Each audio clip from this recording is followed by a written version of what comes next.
What's up, humans, and welcome to a new Psicoactivo live from Tijuana. And we have a really cool guest today, but we're going to talk a little bit more in depth about what we can expect over the next few weeks with these UFO files.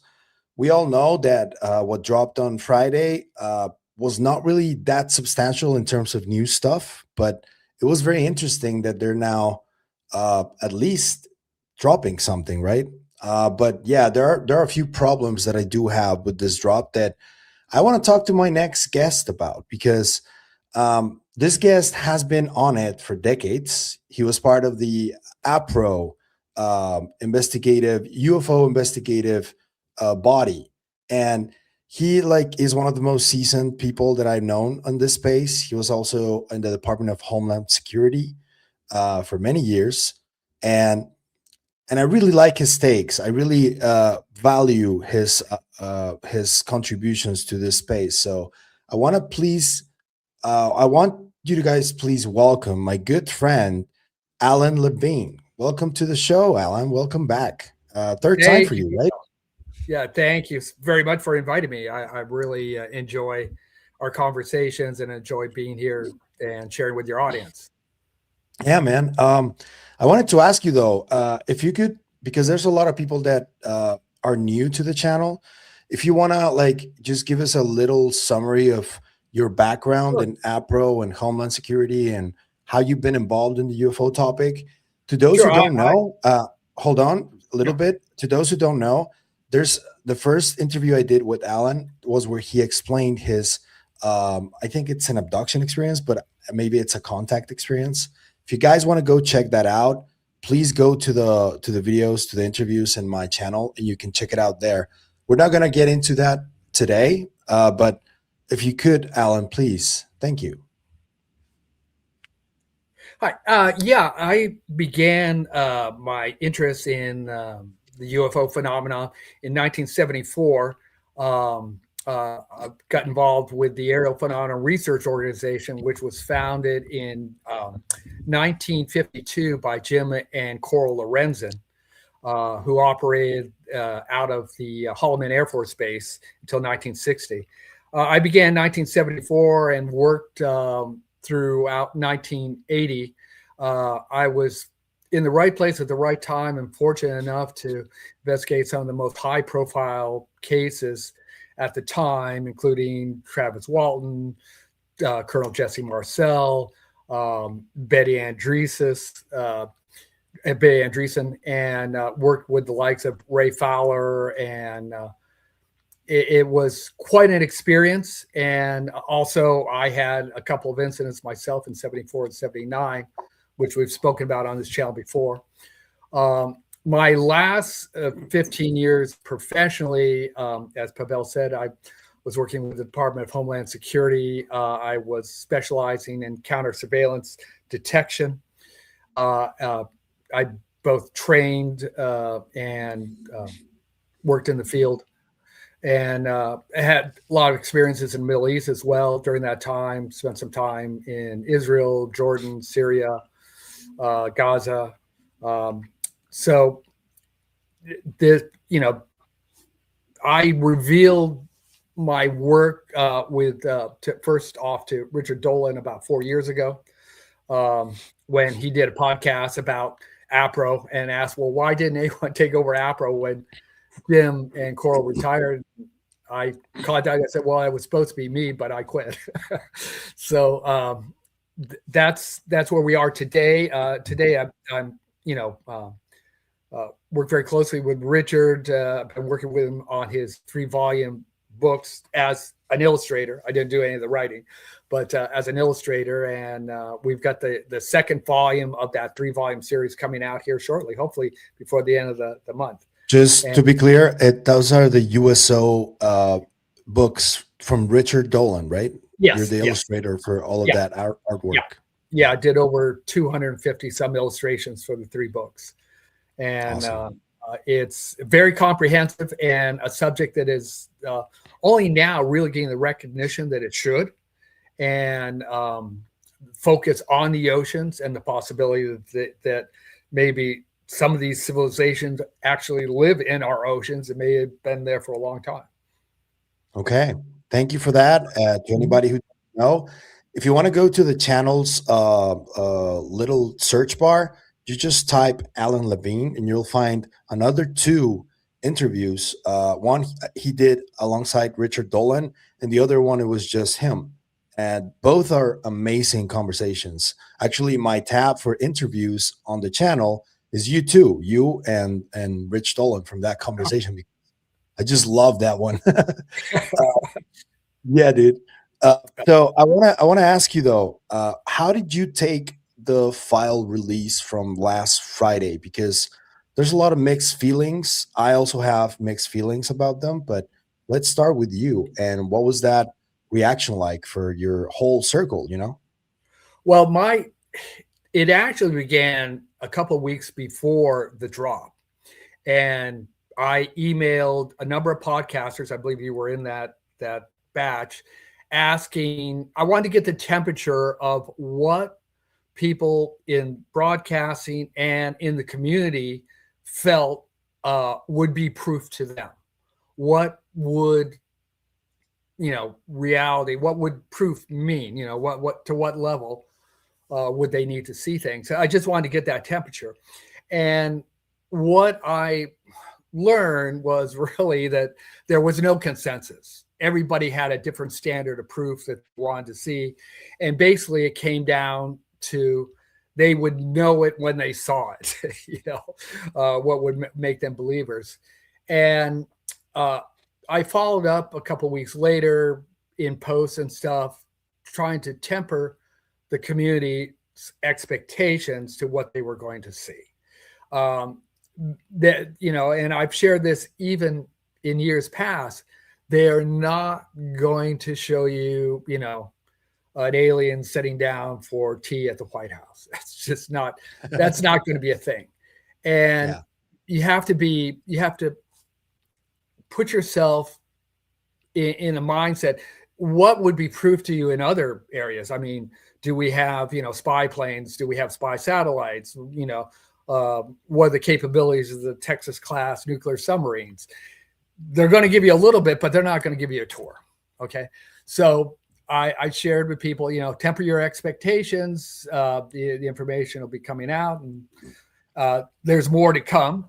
And if you look, there was a lot of criticism. Oh, we've seen all this stuff before. Yes. If you were a researcher and you did a deep dive, you've probably very familiar with much of this information. I remember, the current head of NASA a couple of weeks ago said, "Oh, we don't have anything to share because we don't investigate." That was bad. That was bad. Yeah, yeah. But he was born in 1983, so he was born like 14 years after the moon landing. So his breadth of knowledge concerning Mercury, Gemini, and Apollo, it would be probably the same as any average individual on the street, really. One would think, though, that if you're the NASA director, you would at least want to study this stuff in the history, right? Well, he's only been in the job, I think, just a few months. He's not Bill Nelson. Bill Nelson, he's 83 now. He's been around since, the stuff. So there was no excuse for him, during his conversations for him to say, "Oh no, there's nothing to see here," because he knew darn well. In fact, there is so much to see. The Discovery Channel did a series from 2012 to 2017 called NASA: The Unexplained Files, which dealt weekly with UFO encounters and stuff that occurred on all the Mercury, Gemini, and Apollo flights, and some other incidents too, like the first launch of the X-15. There's film footage out the left side of the X-15 window of 5 saucer-shaped craft pacing the X-15 on its first launch. And I've seen illustrations of what was seen, but they've never released that video. It apparently does still exist, or it would have been film, not video. It does exist, but it's never been released to the public. But so there's, and they had the Apollo 17 astronauts talking about the stuff they saw outside the window. There's a transcript of that, right? Right. John Glenn saw the very similar thing on his first launch and his first orbit. He described them as fireflies. Fireflies. Interesting. Yeah. And that was on, live broadcast. So it's not saying like they retract it. It was during his first orbit. So there are definitely things out there. I thought this is really what people are missing, I think, from this whole release. For almost 80 years, the United States government, and all governments for that matter, have labeled UFO UAP phenomenon as the granddaddy of all conspiracy theories. They've denied any interest. They've denied any exploration of it. They denied any evidence. And now, for the first time in those 80 years, they've come clean. And this is what's so important about it. They've come clean and said, well, actually, this conspiracy theory is true. We are interested. We are looking at them. We do have evidence. And we've used this PSYOP for the last 80 years so effectively that you didn't even look at the evidence in plain sight, which is true. I mean, if everybody was going like, well, researchers were going, well, these FBI documents, they had, let's say, I wrote it down here. The FBI had 24 documents. Oh, that's all on the website. Well, yeah, but I know people in the FBI that didn't know it was on the website. They had never heard of these things. And I would say that the general public didn't either. In fact, I was sharing with you before we went on the air that in the last 72 hours, my phone has just been blowing up with texts and emails and stuff from people that I would lovingly refer to as normies, that they're going like, "Ow, is this stuff real? Is this all real?" And I'll say, yes, it's true. The next thing they say, that is freaking me out.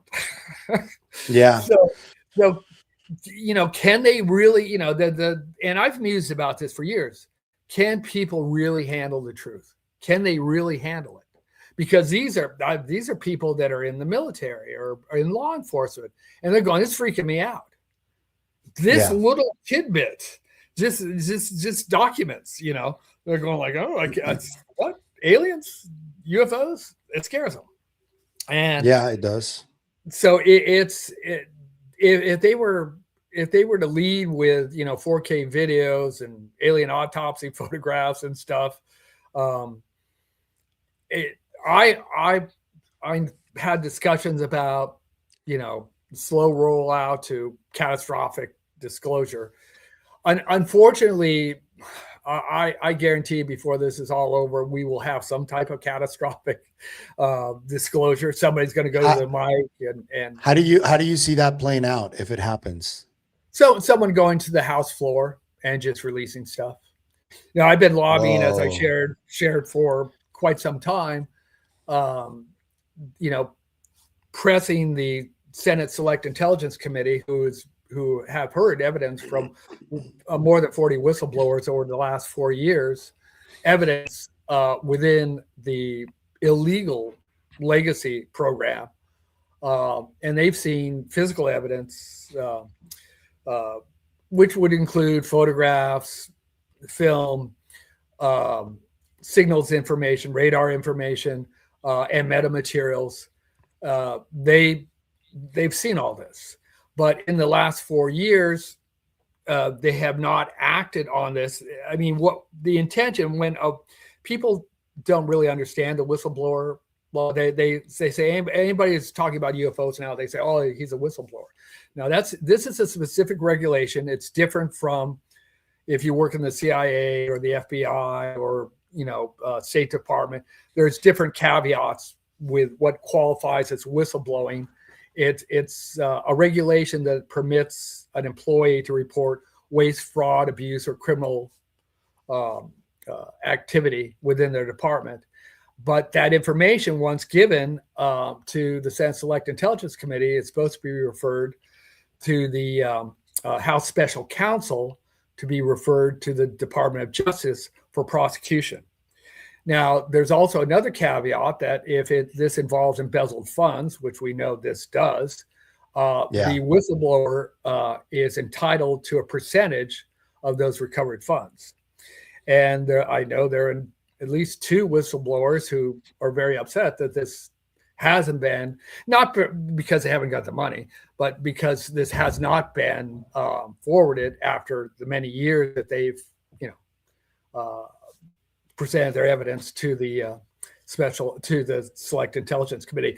But I do know that, through background, that there are at least 6 members of that committee who want to write a summary redacting the names of the witnesses and declassify that. It requires a majority vote of the 21 members to declassify it. I've had arguments that when this was done before in 2014 for the CIA interrogation and torture program, that it was only permitted to be released because President Obama agreed to the release. Now, the president can challenge the release of the declassification, which would require then that the House vote on it, and a majority vote from the House would override the president. But I don't think you would have a problem with President Trump allowing for the declassification of that testimony. But I believe if it's not forthcoming, that at some point, someone will use the speech and debate clause, which allows a senator or congressman to go to the floor and just release the information under the speech and debate clause.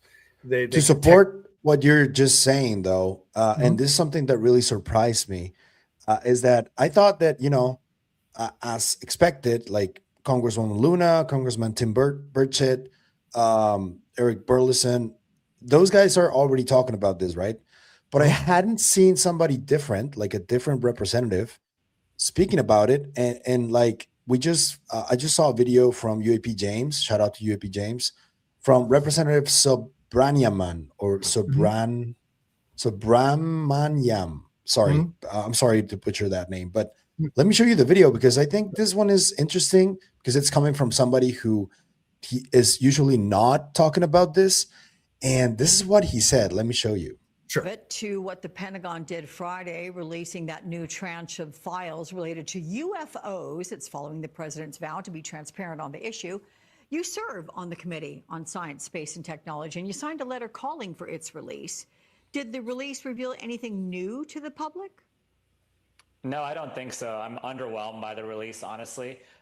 Given things that I've heard and things that I've seen, I'd like more to be released. The American people deserve to know what we do have, and any sort of evidence of anything we've seen.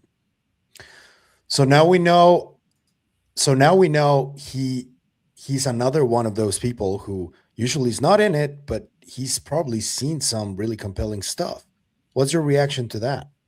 Well, we know, as I shared, and I've listed these names online before, that 21 members of the Senate Select Intelligence Committee have heard direct testimony from eyewitness, hands-on program managers, scientists, engineers, and security personnel that have worked on these legacy programs, both, under federal auspices and under private industry.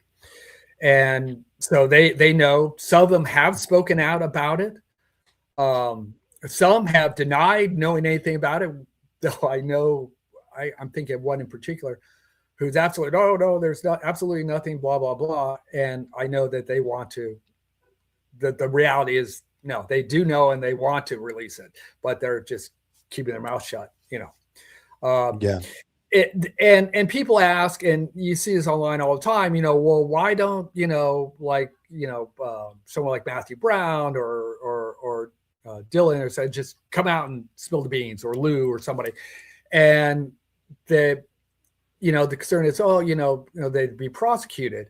And don't think, there's a caveat there, because like Colonel Jesse Marcel was never prosecuted. Colonel Philip Curceau was never prosecuted. Major Bill Uhouse was never prosecuted for what they talked about. But then again, you have like Gary McKenna, who they moved heaven and earth to try and prosecute, the Scottish hacker who got into 92 Pentagon and NASA files. Gary McKinnon. Yeah, McKinnon, yeah. And ask Ed Snowden if it's the wise thing to release stuff, or Julian Assange, if they think it's serious enough, they could prosecute. So they would be taking a risk. It doesn't mean that somebody won't do it, but when in regards to the Senate or the Congress, they have some protection in releasing this. And Eric Brosen, to be commended, says that if they don't release these 40 videos that Luna wants released, he will release it under the speech and debate clause on the floor. And I think if he does, then it'll be a watershed after that. Now, in regards to finding more files, this is something I want to share, because I think if you haven't worked in Washington or worked for the federal government, there's a disconnect as to how these files are come about, declassify them and everything. In fact, I had one good friend who said, well, why aren't they digitizing these files? No, these are off the book things. If you go back, before 20 years, there's no digitized files. These are all hard copies. If these were covert, secret, non-acknowledged materials, there's no paperwork on it. And in fact, if you're involved in a non-acknowledged project, you aren't just advised to, you are legally mandated to lie about your knowledge or the existence of the program, which butts heads with legislation. Okay, because if the Congress has oversight, but the Congress has made a law along with the Senate to tell people to lie about the programs, there's a friction there. There's something that has to be overcome. But yeah, if you go back beyond 20 years, no, there's no digitized files. And if you go back to your early days, like Roswell, and when Jesse Marcel and Philip Curceau was involved, as Curceau said, this is mouth to mouth. We didn't write anything down. We didn't keep any paperwork. It was off the books. And I remember when I first began at A.P.R.O, Jim Lorenzen, he was former Signals Intelligence. And my first interview, I took a bunch of notes, and he said, next time, don't do that. Just remember what they said, come back and brief me, and that's it. You don't need to write anything down. He didn't make a big deal about it. He just said, you don't need to write anything. So I stopped doing it. Well, now I know why you don't do that. During my experience in counter surveillance and stuff, one of the things that we taught was don't write anything down. Don't have anything on your person that would identify you if you're doing, counter surveillance. Because if you're picked up, they're going to know who you are. And we were doing a training operation in San Francisco, and this was a red on blue kind of thing, where we had one team that was doing a mock VIP escort, into a hotel, and we were supposed to be the terrorists and plot to assassinate this person. So this operation takes over a week. Myself, I was dressed as a homeless person across from a particular hotel in the Union. So you Square. were in full costume, undercover. Full costume, undercover, makeup, and everything. That's wild. In fact, when I walked into the office, the manager goes, "No, you can't come here," because he thought I was a homeless guy. I said, "No, I'm a fake homeless dude." Yeah. In fact, during this operation, I was laying on a bench in the park, this religious group came by and gave me a sandwich. You know? So I thought, oh, no, I must be very convincing because they didn't know I wasn't homeless. Well, anyway, so I'm doing the counter surveillance thing, and a San Francisco PD car sees me, and I'm stepping off the curb, and I just misplaced, you know, my step, and I kind of, you know, I looked like I was friggin' drunk, and they saw me, and they moved the car up, and they started watching me, and I'm thinking to myself, if this was real, what they're doing right now is watching someone who's supposed to be a targeted, you know, to assassinate a VIP. They don't know that, you know. But I'm going like, man, if they rouse me, I'm going to have some explaining to do because I don't have any ID on me deliberately. And I'm going to have to explain, now this is a DHS operation and you can call this guy and he'll vouch for me and blah, blah, blah. But so that's reality. You don't write these things down. If you're involved in a covert operation, there's no paperwork, there's nothing. So if you go back to the 50s and 60s and stuff, you're not going to find files. In fact, today, if you have a non-acknowledged program, the file name, the project name is randomly generated electronically. And that's changed every few weeks so that someone like Gary McKinnon can hack into it and find out, oh, this is Solar Warden, you know, and these are the extraterrestrial, you know, officers. It's deliberately set up to be hard for foreign actors to hack. That being said, when Secretary of War Pete Hegseth was given marching orders, go find all these files, you're not talking about going to a drawer in the Pentagon that's labeled UFOs and aliens. The National Archives alone, and that's not the only one that keeps documents off property, they have 18 locations across the East Coast by themselves. Damn. And these aren't just one little warehouse. These are city-size facilities with warehouse after warehouse after warehouse. And it's not Pete going over there to find the file. They're sending some low-level staffer, go to the National Archives, whether it's the one in Philadelphia or Maryland, or the one near that White House that is in Virginia. And you're basically going to have to work with the archive and say, this is what we're looking for. Where do you think we should start? And I've seen these, and you just, you know, you have those letter boxes, you know, just, you see like on Staples and stuff, just stacked with documents that go back friggin' to the Civil War. I mean, it's not just like you got a few things to go through. Now, it's not, you think, because I've heard this quote before, that there's tens of thousands of these documents related to UFOs and stuff, which is likely true. Because given 80 years, there's likely that many. But still finding them is a Herculean scavenger hunt. That doesn't mean they can't be found. In the late 1970s, during the what was called the Church Commission investigation to CIA activities, staffers sent to find, you know, documents concerning the CIA are the ones that found the MK Ultra documents. And what had happened is some low-level staffer from the CIA screwed up and didn't get rid of all the documents. They misplaced one box.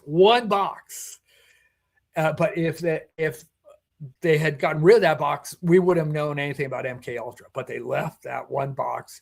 The Senator Church's staffers found it, and now we know about MK Ultra. So things can be found if somebody has left a paper trail and didn't destroy it. So that's one search that's going on right now. And that's why it takes such a long time. If you'll remember the very first UFO hearing we had a couple of years ago with Moultrie there, they literally had only 2 staffers to prepare that whole presentation. and they're asking, well, one of the congressman asked about the ICBMs being shut off there in the Midwest, and they go, I don't know anything about that. And they were being honest. They didn't know anything about that because they had two staffers looking for these files and putting the presentation together. I heard there wasn't even 20 hours allotted to assemble that, and was done at the last minute. So people think that, hey, they've got their best people working on this and they're searching the computers. No, it doesn't work like that. It's like if anyone's worked in a large office and told, hey, we want you to find these files that are 20 years old, they go down to the basement and search for us. First off, you don't want that job. You go like, oh man, I've got work to do, and now I've got to go to the basement. It's all moldy down there, and I've got to search through these dusty records. I can remember in my work, there were times when we had to go back a few years because you had to keep anything that was going to go to court. You had to keep for at least 8 years, and the prosecution would often wait as long as possible, 8 years, to bring a case, because they know you're going to lose something. Your witnesses will disappear, or they'll die, or evidence will get lost. And you just would hate it. Like, oh my God, we got to go back and find this. I don't even remember this case. In fact, I have personal files that because I was always told in law enforcement, you should keep any reports that you write, keep a copy of it just in case. So someone else loses your report, you've got a copy of it. And I've gone through in the past and looked at very involved criminal incidents that, I report on. And I don't even remember. I go like, oh yeah. Oh, that looks bad. Oh yeah. It's just a lot of information, you can't memorize it all. It's impossible. It's impossible. And a lot of these people are dead now that were involved in these projects. Yeah. Bob Lazar's the head of his S4 project, Mariani there, Dennis Mariani, he's dead. His grave's been located. He's gone. So he can't say anything, or what happened at S4, Yeah. I want to show a couple of clips because I want to go through the many different videos that people have described, but tomorrow for sure, the Jeremy Corbell documentary is going to drop on Amazon and I think Apple. I'm not sure, but Amazon for sure. That one's going to have 8 of the 46 videos that Congresswoman Luna has requested. 9. Actually 9. It's 9? Okay. Yeah. So after the announcement, which was a New York Post article last weekend, News Nation said the following. Questions about some of what these files have released, and there is more coming out next week. 46 more declassified UAP videos that the House Oversight Committee requested. Those are coming out next week, and they are likely to be the most revealing so far, Alex. But that seems to be like a mistake. I'm not sure, because Congresswoman Luna yesterday said the following, and this is a slightly longer video. Here it is. Congresswoman and Chairwoman of the Task Force on the Declassification of Government Secrets, Anna Paulina Luna. Congresswoman, thank you for joining us tonight. So as we looked over what's been released so far, it's a lot of videos, a lot of pictures, a lot of things that make you go, I wonder what that is. But I think in the age of AI and just what we can see on video now, I don't know that a lot of Americans are coming to any conclusion. I guess that's kind of the point of it. But I guess my question to you is, in your investigation and some of the teasing that you and other members of Congress have done, apparently there's more stuff that's going to come out. Do you think this is going to get more kind of concrete or more conclusive, or will it continue to be, here it is, make of it what you wish?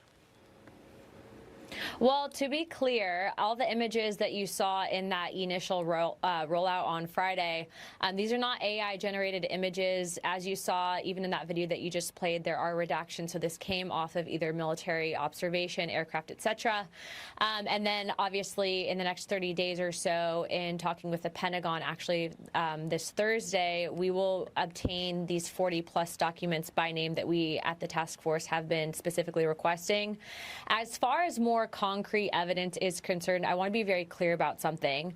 All of the documents that you saw released per President Trump's directive this February, up until recently, these were considered classified. We actually weren't even able to talk about them without threats of losing our security clearances or being prosecuted. As you saw, the whistleblowers that came forward that did discuss it, there was whistleblower retribution. We've tried a number of times to either get disclosure in legislation, whistleblower protections pertaining to UAPs in legislation. And every single time we do, even though this is one of the most bipartisan, bicameral things in the country, we're stonewalled and we're blocked. And so I'm hoping that this will change the discussion of that Congress will move forward in providing protections, because we've also been told, whether or not there exists back engineering programs regarding this technology, whatever it might include. Our goal and objective is to, ensure that our taxpayer funds are not, being spent somewhere they shouldn't, B, that people aren't breaking federal law, and C, this is an issue of national security. And so based on our investigations, what I can tell you is I'm glad I can finally talk about it. Some of the documentation that you actually saw released this past Friday did include, up until recently, FBI investigations that actually took place here in Florida. And to be clear, we actually were working very closely with the FBI because they were one of the few government agencies that was actually taking this seriously. And based on what we're seeing, we've talked to other governments about this. There's more to come. That's all I'll say on that. Congress. So what do you think about that from Luna? I think if she doesn't receive the videos on Thursday, between Friday and Monday, Burleson will go to the floor and release them. What? Yeah. And he did threat to do that, right? On air. Yeah. He has the power to do so. Yeah. He can use the speech and debate clause and just release them on the House floor. And I think he will if they don't get the files Thursday, because the idea is to get on Thursday and release them on Friday, in a new but again, I like I did before, I would temper the expectation of people looking at these videos, because to the average person, they're looking at a FLIR video and they go, "Oh, it doesn't tell me anything." If you're actually, a signals intelligence individual, that thing tells you a lot. They're blacking out all the information, speed, altitude, wind direction, all that's all being blacked out. So you don't know what type of sensor platform it's coming from. So if you're a signal intelligence individual, or you understand that kind of stuff, it's telling you this thing is going, Mach, 9, against the wind and making right turns and stuff. In the Go Fast video, there were a lot of people trying to debunk it and, say, "Oh, it's not going as fast as, it looks." Well, read the signals intelligence on site. No, it is going as fast as it looks. So don't, people look at it, "Oh, it's all fuzzy." Yeah, it's FLIR. It's not, it's not, regular video like you would do with your phone. Or high quality camera. This is FLIR, because a regular 4K video, of an object, that doesn't tell you its speed. It doesn't tell you where the wind is coming from or the altitude or anything. So that doesn't do the operator any good to look at a 4K video of the object. They know the object's there. That's why they turn the FLIR on, so they can figure out, what this object is and where it's going, what it's doing. And historically, because the new thing is, it reminds me of a couple of years ago when everything was a drone. Now everything's AI. Okay, you can go back really before AI and find excellent film of very clear objects. During mass sightings, I always like I'm not pronouncing it correctly because it starts with an X. There's a video at airport in China was the subject of a mass sighting. It was photographed from dozens of locations. This was in 2010. And it was recorded on radar. There are 2 excellent videos of it showing all the 5, observables, including its instantaneous takeoff over the city. And once you see that video, you go, you can't unsee it.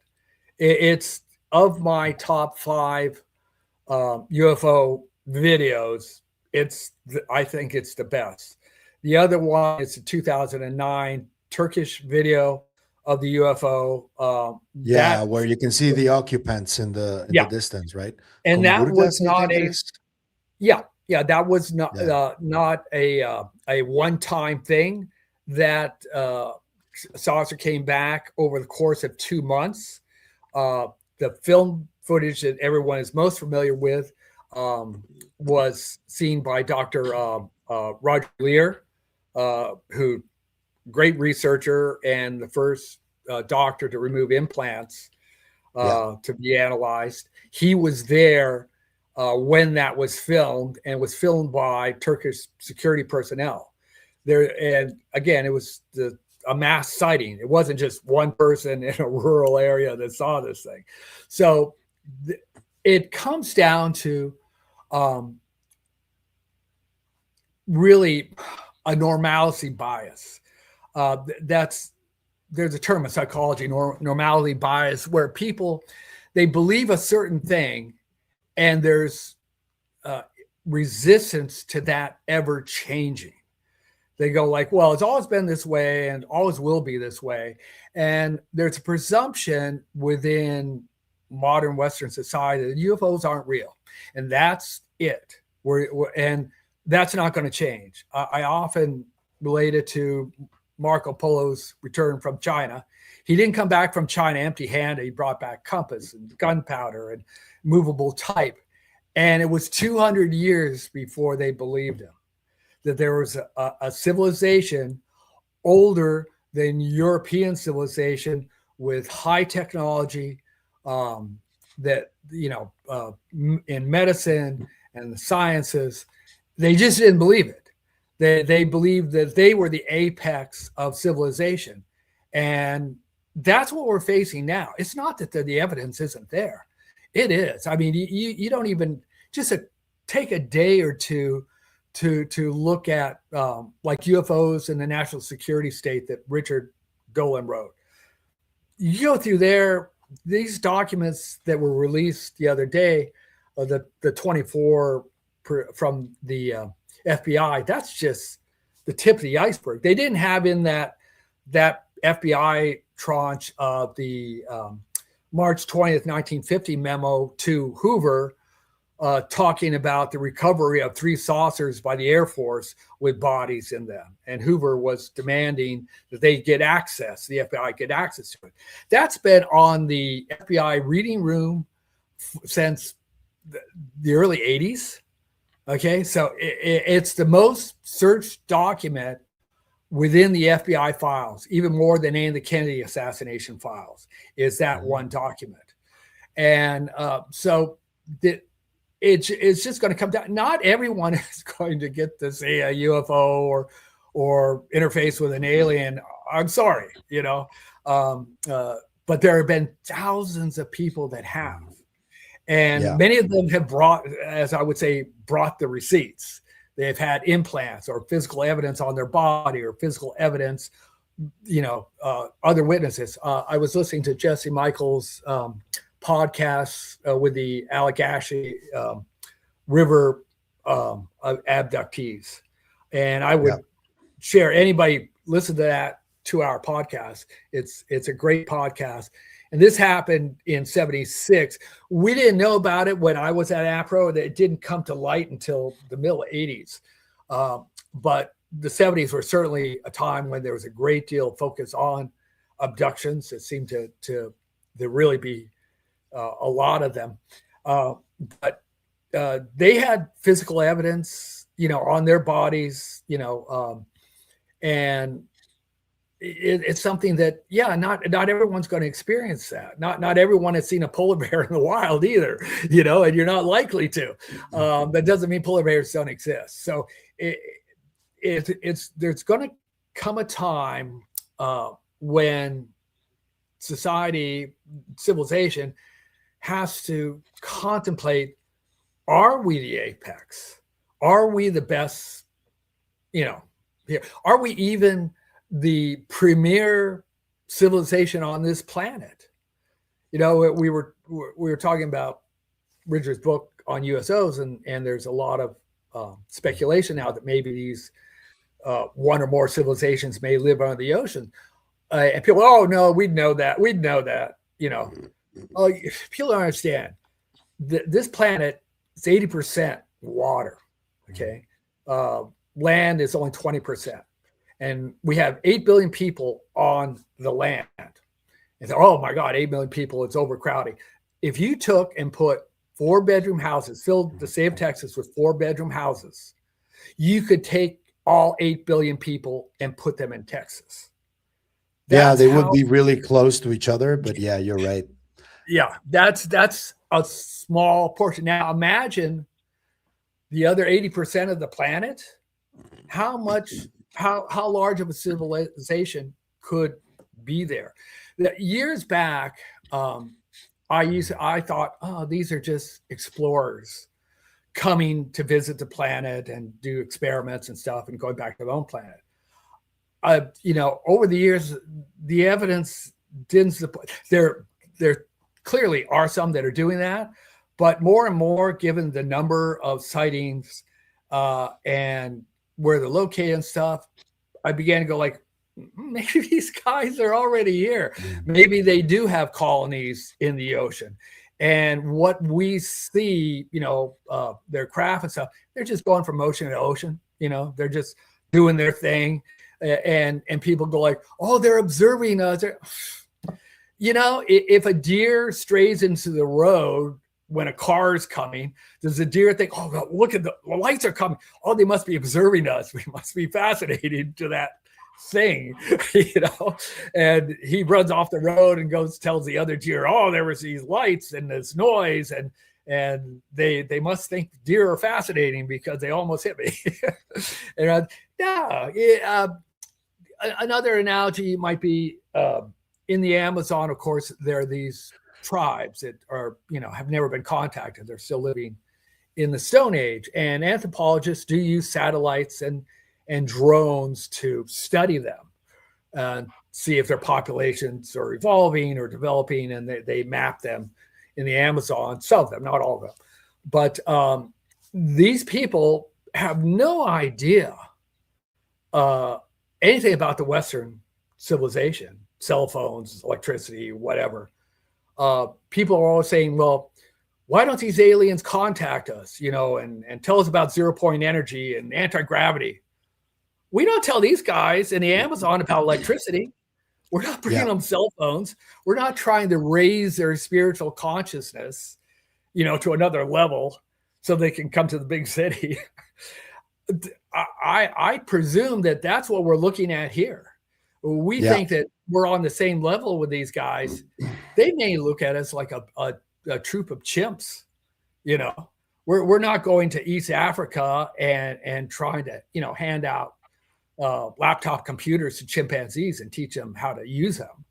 We're not trying to purify their water. We're not going to teach them to fly planes or anything like that, or teach them how to, make metals.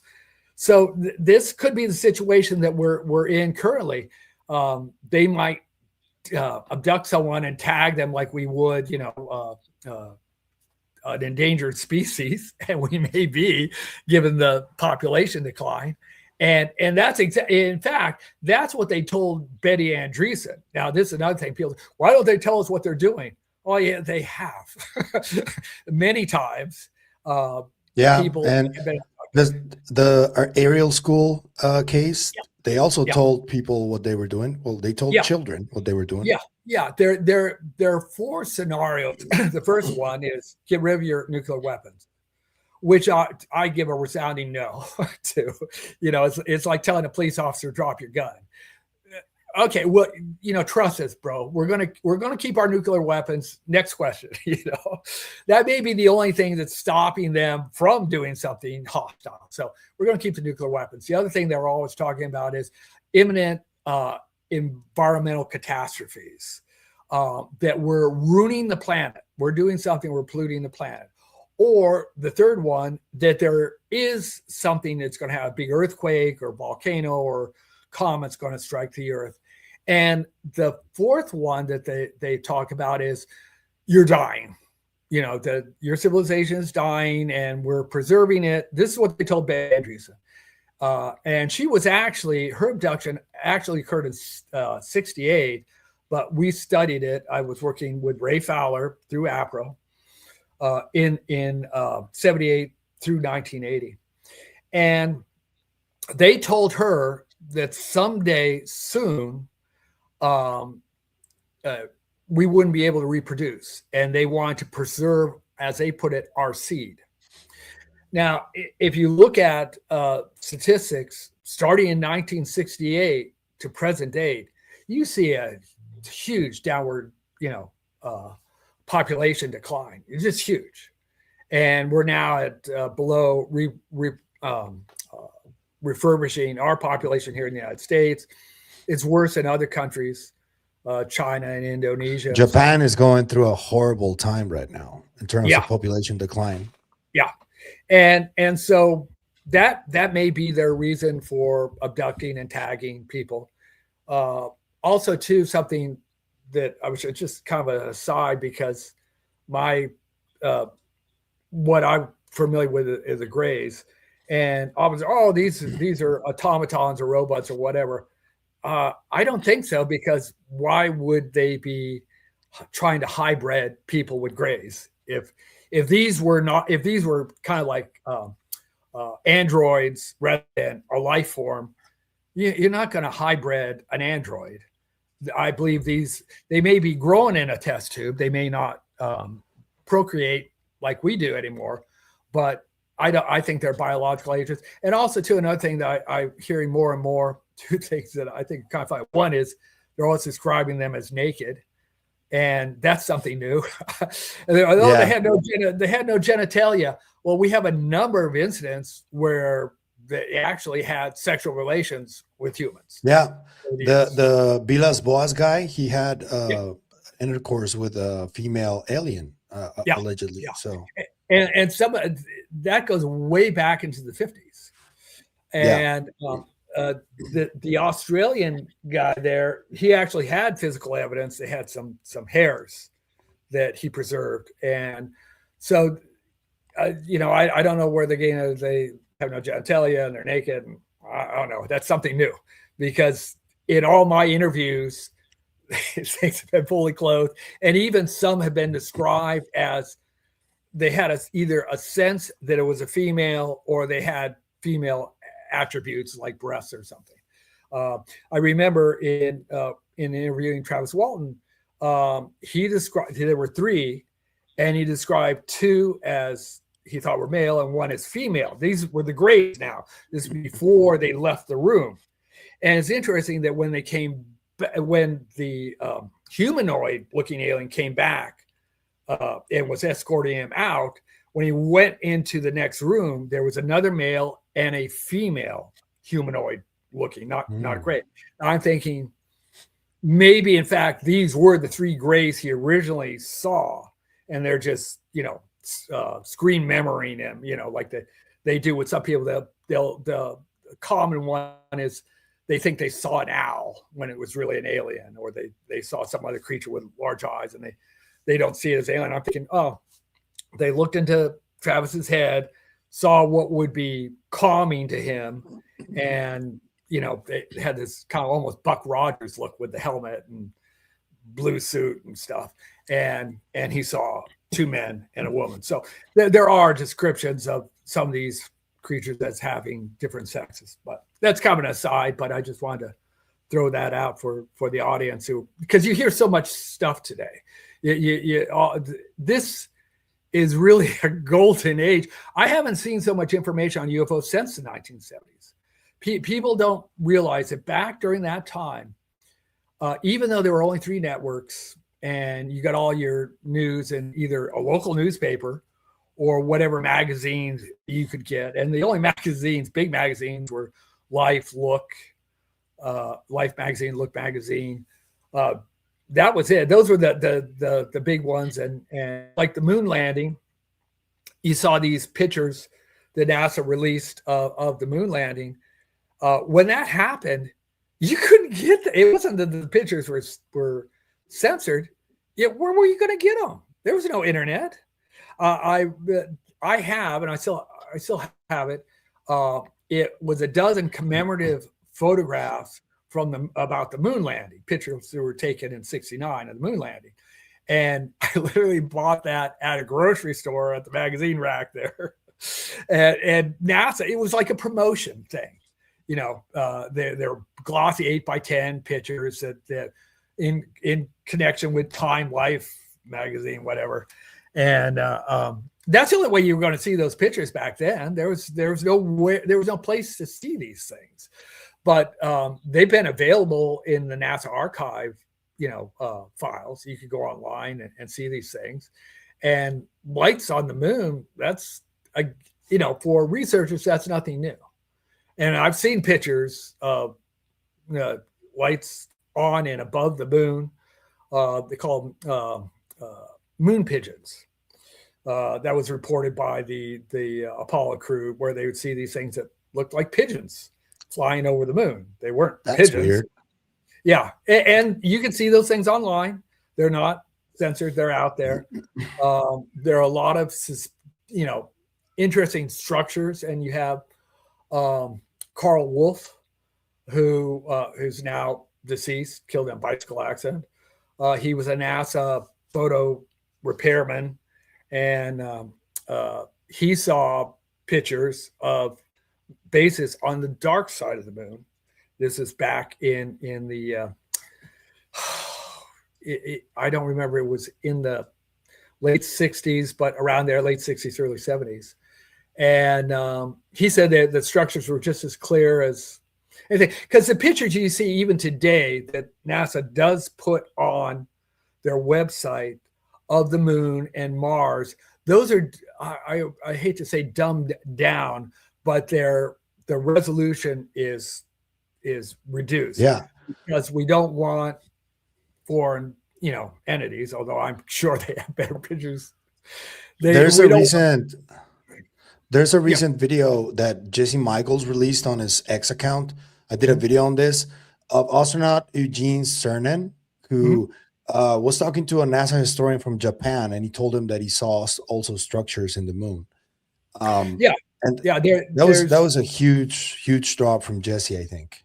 Yeah, that's I didn't used to think the moon was interesting, having grown up during that time, because early in the 60s, you didn't hear about it. It was only after the moon landing that you started to hear about these things. And now I think, oh, it's fascinating. And there are a lot of amateur astronomers that have captured some really interesting things in lunar, orbit, because we have the technology today commercially to purchase that you can take a look at these things now that you couldn't before.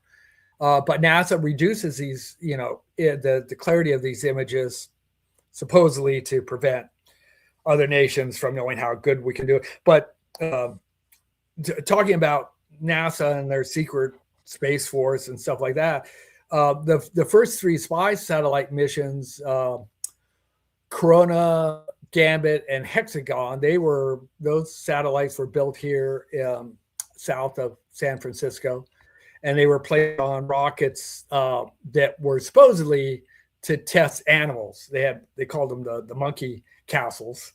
They would put apes in them and show them, but they were actually had spy satellites in these rockets, and they were sent up. Corona was the first one, and Corona at that time, the imagery capabilities of Corona were as good as Google Earth is today. And that was in, I believe, 1960. And then you had Gambit, which was, higher resolution. And then you had Hexagon. And Hexagon was the last camera from orbit kind of. What Hexagon did was like a big egg crate and had modules. And when a module was used up, taking all its pictures, it would drop that module, it would re-enter, and then it would be picked up. You've seen that CIA spy plane with the V that goes and catches something. That's Yeah. that's how they would catch these things, and then they developed the film, and that's how we learned about the Cuban Missile Crisis was from Hexagon. And but today, of course, and everyone's heard this, you can read, the postage off a stamp from space. And we've seen some there's been, since I remember, bin Laden, pictures of bin Laden literally from space. We could see him walking his courtyard. That's how good it is today. I wanted to ask you about the because we're going to see a clip from Ross Coulthard, but also I'm going through a March 1st tweet that Ross made, where he discusses how the videos that everybody wants to see. Allegedly, he spoke to one of the sources that has seen these videos, and I think you have also heard about some of these too. So let's first see that clip from Ross, and then I'll read through this description of, I think it's 4 or 5 different videos that are not part of the 46, but there's a level of hope that these can be released as well. So let's see Ross first, and then we'll go through the tweet. Okay. When the next drop will be and what we can expect next. I think it might come as early as the end of this week. We might see another drop this coming Friday, as happened last week. I'm certainly told that there are the 46 videos that have been requested by Representative Anna Paulina and the members of the UAP caucus. They've been demanding access to videos that the Pentagon's been sitting on for some time that have been described to us by multiple sources and multiple witnesses. All of the sources tell us that in some cases these are extraordinarily clear images, 4K quality imagery, for example, of an object moving very fast underwater, far beyond known human technology capabilities. And also there are space shuttle images. I'm told that some of the imagery includes images taken from some of the STS space shuttle missions that feature objects that have never been properly explained.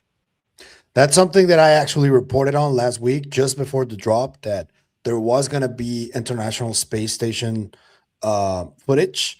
They didn't show that in the first drop, but I'm told that that's going to be shown still. But let's go through those videos that Ross described back in March this year, because I think this one is very interesting to read. I'm just going to go through it, and then we'll talk about it. He says, from a well-informed source who has seen the UAP videos still being withheld by the Department of War, accessible to its highly classified SIPR net servers. Quote, among many others, we have videos of the following.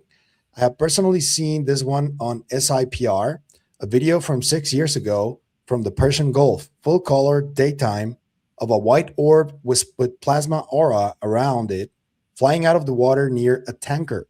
Pilot then goes white hot and black hot with no joy on identification attempt. Then the orb flies out, and roughly halfway through the 13-minute video, another white orb flies into the area as the pilot diverted to track the first one. And the second one hangs out for a while before zipping off again. The video then ends after a few more minutes of the helo pilot tracking the first orb. I have not seen this, but they have been described to me by someone now public who was in the UAP task force. Number one, a video of a black disc 3 times the size of an oil platform that was captured speeding underwater near a platform in the Gulf of Mexico. Number 2, a video from a B-52 in which a disc approaches, slows down to keep pace, then zips off at the end. All while the NHI looking out of the windows, force fields, whatever they call windows. Whoa. Number 3, this one was described to me by a source at ODNI, an orb playing cat and mouse with a Reaper drone at 30,000 feet or so up. It forces it to go evasive, then keeps pace with it, zips around it on the right wing, then zips off. All of this was 4K or better, as told to me by my source, who is extremely well cleared and someone who I trust implicitly. And then Ross continues, he says, I've also spoken to multiple TSSCI cleared insiders who have described many similar irrefutably anomalous videos and imagery still being withheld by the Pentagon. I'm told it's extremely unlikely this imagery will be formally released by A.P.R.O, and that the public is being misled in a clear strategy of disinformation. Whether the Secretary of War and POTUS are aware of this deception is unclear. Let's hope they don't allow themselves or the public to be so deceived. So you've heard about some of these, right? Mm-hmm. Mm-hmm. And Which some ones? from the space station too. Of these four that you shared, the one underwater, the large black one moving, it was clocked at like 200 knots. That's supposed to be a spectacular, thing to see. And Lou has talked about that a number of times. There's another one that isn't mentioned in there where they were testing a cruise missile and trying to recover it.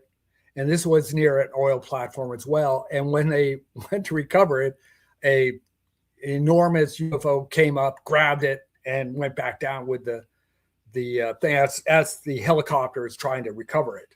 And that's supposed to be a 4K video too. And that hasn't been seen. Now, I hear this, this is a distraction. This is misinformation.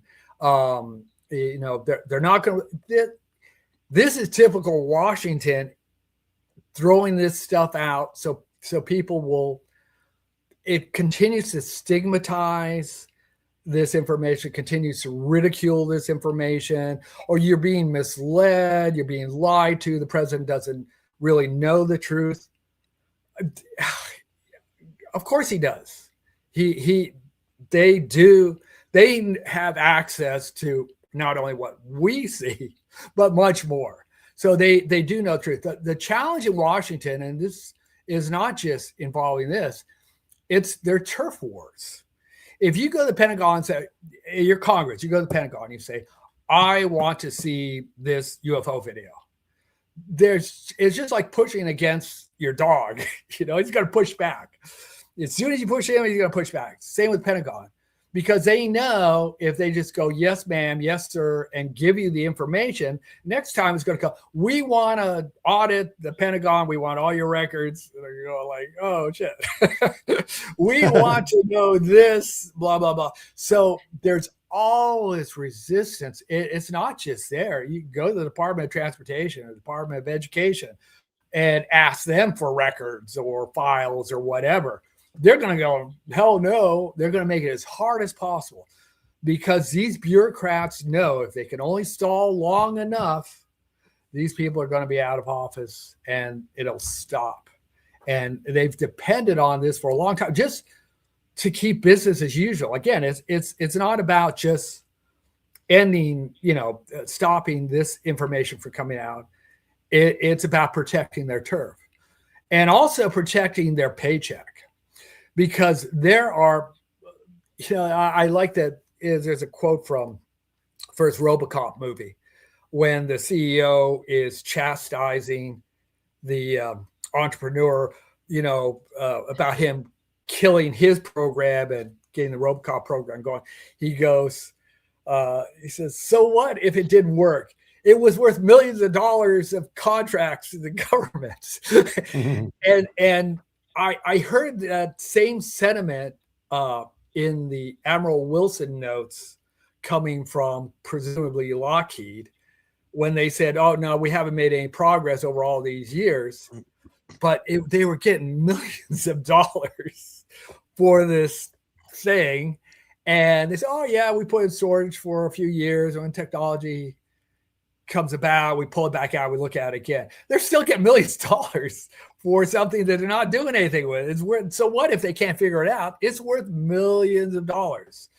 And so there is a reluctance, whether it's, reverse engineering or the latest, the new SR-72, that's been in the works. The SR-71 was designed, built, and flown in 14 months. The SR-72 has been in the works for almost 20 years. 20 years. You know what? A lot more money. The Yeah, longer and you also dig it out. they've been like kind of teasing it through, for example, the second Top Gun movie where they did this Dark Star shuttle or plane that is very similar in description to what the alleged SR-72 is supposed to be, Oh, and you it's go back to almost Firefox with yeah, Clint Eastwood. Same thing. yeah, They were yeah, they were yeah, teasing it back then. You know. yeah, yeah. It's Uh, almost like they're making fun of us. yeah, yeah. When I was in DC during the 9/11 stuff, I had an opportunity to go to the Aerospace Museum and the Natural History Museum, and for those that in the audience that don't know it, I really had a kind of bifurcated career, though, in this intelligence space, yes, but I've also done film work, makeup, special effects, and stuff for Marvel, Sony, Lucas, etc. And when I was at the Natural Museum of History, I came across a project there. This sculptor was recreating the second side of this Triceratops skull, and Yeah, he's got one side and he's hand sculpting the other side because that side's gone. And so, this is interesting. It's a government contract, of course, he and I wanted to talk to him. And so I strike a conversation with him and I said, hey, I'm a sculptor myself. I didn't tell him, what I did. I said, but I'm a sculptor myself. I just find this fascinating. How long do you have to finish this project? And he said, 10 years. I said, 10 years? I said, in the film business, we'd have like 10 days. And he got mad at that. So who are you? Why are you asking me these questions? I go like, that's typical government, yeah, yeah, It's literally stretching this thing out for 10 years. I go, oh my God. And you have this in these different projects. Years ago, I had a roommate worked at TRW and then at Ford Aerospace. And I'd say, like 9 out of 10 of the government contracts they received for armament that they were paid for by the government never went anywhere. They were paid for it, they develop it, and then they just never use it. They had monies for different, like little models to set on the general's desk of whatever weapon they were making. That model is worth $2,000. It's not like a model you buy it, a hobby shop or whatever. And so they don't want that pushback on these projects that are in the black budget, because as we saw with Doge, everyone's going to start screaming as soon as you start shutting them down and threatening to have them arrested. And they're going to throw up all kinds. You can't do that. You can't. There were some people during the Doge project there, they had to forcibly remove from the offices because they refused to leave.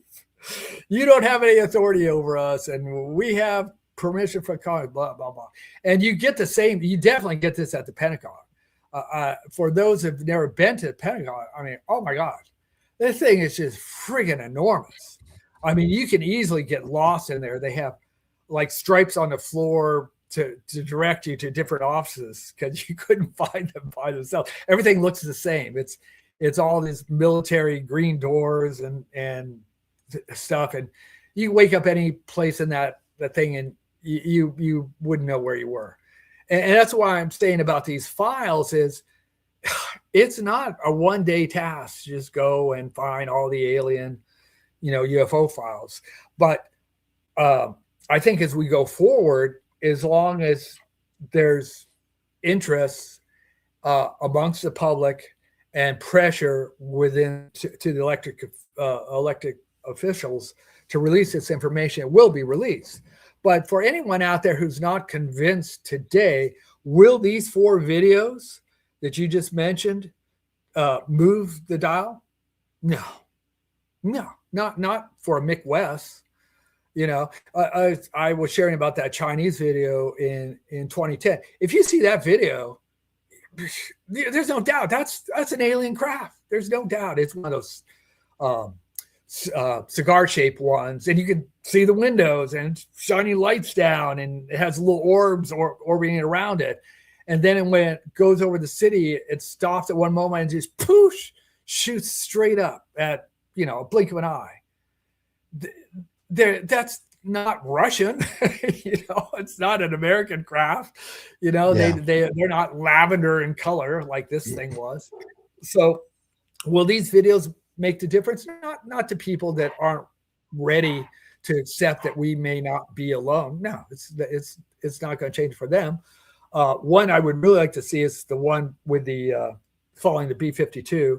One of the A.P.R.O investigators I worked with, Wendell Stevens, he was in Air Force intelligence. He shared with me early on that he had been a Blue Beret, and so had Jim Lorenzen. And for those who don't know what a Blue Beret was, I didn't at the time. I thought it was like a Green Beret for the Air Force. But no, Blue Beret were special detachments to investigate UFOs. And Wendell's job, they were flying the Arctic Circle, photographing UFOs. That was his job. And it was a B-29 they flew and had cameras all over it. And he said they're remarkable. They had remarkable pictures. Once the pictures were taken, they would land the plane and they had someone come, and they couldn't even open the camera. They just grabbed the camera and took it parts unknown. But he said there were excellent photographs, taken clear photographs of UFOs over the Arctic Circle. This was a concern because for both the Russians and the United States, because we were afraid that one of these UFOs would be mistaken for a sneak attack. And that's why Kennedy had the red phone installed so they could deconflict. You know, hey, was that you guys shooting at us, or was that a UFO? And so that was Wendell's job. But Wendell reported similar incidents. He reported one incident where this saucer-shaped UFO was following their plane. And he said they got excellent photographs of it, but those have never been released. Now, as far as photographic evidence is concerned, Wendell had the largest library of photographic evidence going all the way back to the early 1900s. He had two tintypes of what I would refer to as a giant tic-tac craft flying over a mesa in, I believe it was New Mexico. It is an interesting story. Grandfather is on his way to his granddaughter's birthday party, and this is an early time of photography, and he's literally taking his photographic equipment via bicycle to the birthday party, and he just happens on this giant UFO flying over the mesa. He said the first tintype shows it approaching the mesa. The second one shows it turning and going into a cloud over the mesa, and that's a tintype. And I've never seen that picture ever published. I believe Wendell left all his photographs to Billy Myers, and they're in some archive in, I believe, where Myers is in Switzerland or Sweden, wherever he lives now. And but that was just one of many photographs. If you really get into the research, you'll find one of the investigations I did, the Bill Herman case, an abduction case, he had excellent photographs during mass sightings of classic silver saucer UFO. And you can find those online. Look up Bill Herman UFO in Google image and you'll see it. And, you know, okay, well, that's, this is I think his case was 1975, 1976, right in there. It may be a little bit later. But I want to ask you a few questions, though, about first of all, let's go through a question that somebody from the audience wants to ask you, which is Edwin Guerra. Sure. He's asking if you're going to be at Contact in the Desert. I want to be. I'm looking at flights and trying to see. I've got another obligation in the Juneau of late July that I have to go to. I've been preparing for that, but I really want to go. That would be Comic-Con, in case that would be people Comic-Con. were wondering. Yeah. I'm one of the judges there for Masquerade. And I'm doing some news interviews, and I've got 3 lectures to do there and stuff. That's for my film work. But I want to go to Contact in the Desert. That actually falls on my daughter's birthday too. So I'm like, oh God, no, I really want to go. And so I'm looking at flights, and I hope I can make it. I think we'll have the book, the 2nd volume, out there. I want to send Richard some art, some of the at least he can display some of the illustrations I've done there at his table. Yeah. But I hope to be. Right. I hope to be there. So I am going to be taking questions for Allan today, just letting you know. Put them in all caps, and I'll start just like archiving them so I can ask them near the end of the show. I want to thank 2 people who gave us super chats. Crossan, thank you.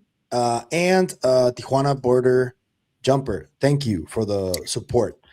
I do want to change gears a little bit before we go into questions for you, Allan, because there's something that I want to ask you about. We were talking last year about this potential opportunity for the Senate to put out a vote to release all the 40 whistleblower transcripts that David Grush talked about. That was not possible for it to happen eventually, but I did want to ask you about a recent event that was announced that was very unfortunate. The first one who mentioned it was Jake Barber in his interview with Jesse Michaels. He talked about a person who was part of these 40 people who passed away. And there's people from that circle that believe that there needs to be an investigation into Matthew Sullivan. Presumably, this might be one of the reasons why these transcripts were probably not released, right? Or it could be one of the reasons. In the run-up to, I think it was the hearing that Matthew Brown did not speak at. There was a lot of chatter online. Who's going to speak? Who's going to be a whistleblower? Blah, blah, blah. I had information on 3. And I cautioned people online, don't speculate. Don't bring names up, because you're simply endangering people that already even have nothing to do with this. Families and loved ones that have nothing to do with this. You don't know who these guys are. You have no idea. And all this is doing is hurting other people. And it did, And this has been an issue going all the way back. The first person intended to speak to Rubio, he was supposed to meet with Rubio and then speak was that McCandish, the aerospace engineer? McCandlish, he was an illustrator. Yeah, the illustrator. He was supposed to be the very first one to speak before the Senate Select Intelligence Committee. And his girlfriend called him, asked for help at her dog farm. She has a dog farm. He said, sure, I'll be right over. He never came over. She called the police, and they found him dead with a shotgun blast in his home, to his chest. And, suicide. I mean, how many times did he come out over the years going like, I'm not suicidal and don't have any mental problems and anything, and then he ends up, dead. He was the first one. So there is danger associated with this. Yet my concern is not with the formal programs that the government is running. It's the potential that there are rogue cartel members out there who have stolen this technology or are hoarding it, using it for criminal purposes. And these people will kill you. They will kill you. If they think you're going to divulge their information, and they will make it look like an accident too. Yeah. And if they can't, they'll kill you anyway. Yeah. They'll kill you anyway. Yeah. I know Amy Eskridge. Eskridge. Her dad has said, no, it was suicide. Yes, because he doesn't want the rest of his family assaulted, they've already sent the message. We'll kill you and your whole family. So, yeah, that puts the kibosh on a lot of people. Now, I've shared, and although I have my differences with him, Dr. Greer, he shared at his conference this last Friday too.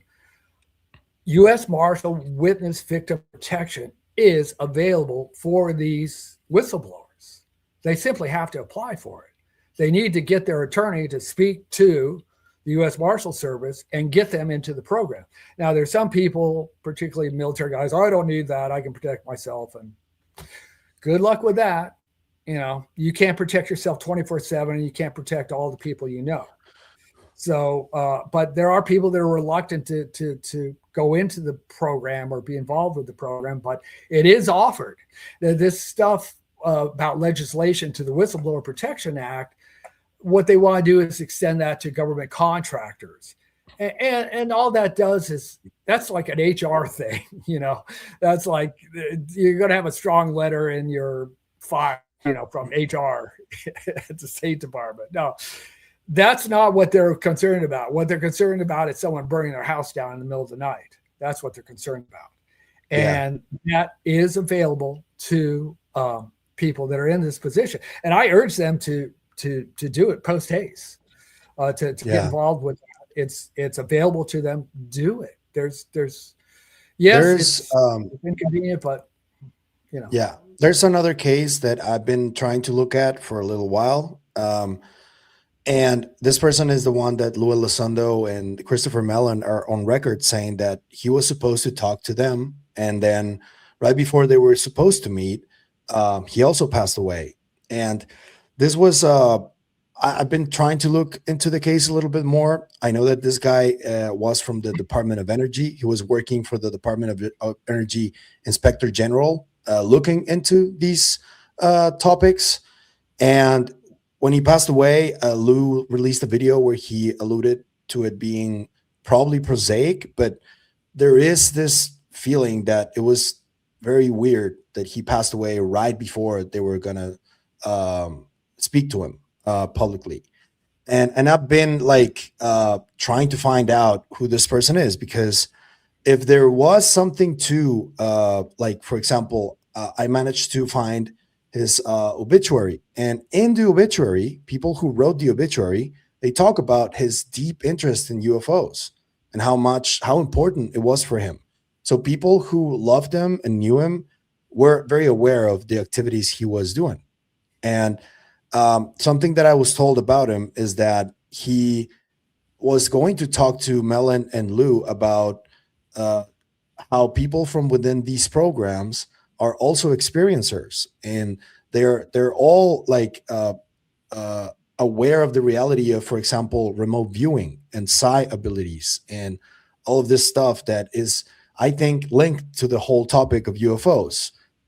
So I found it important to try and find out who this guy is.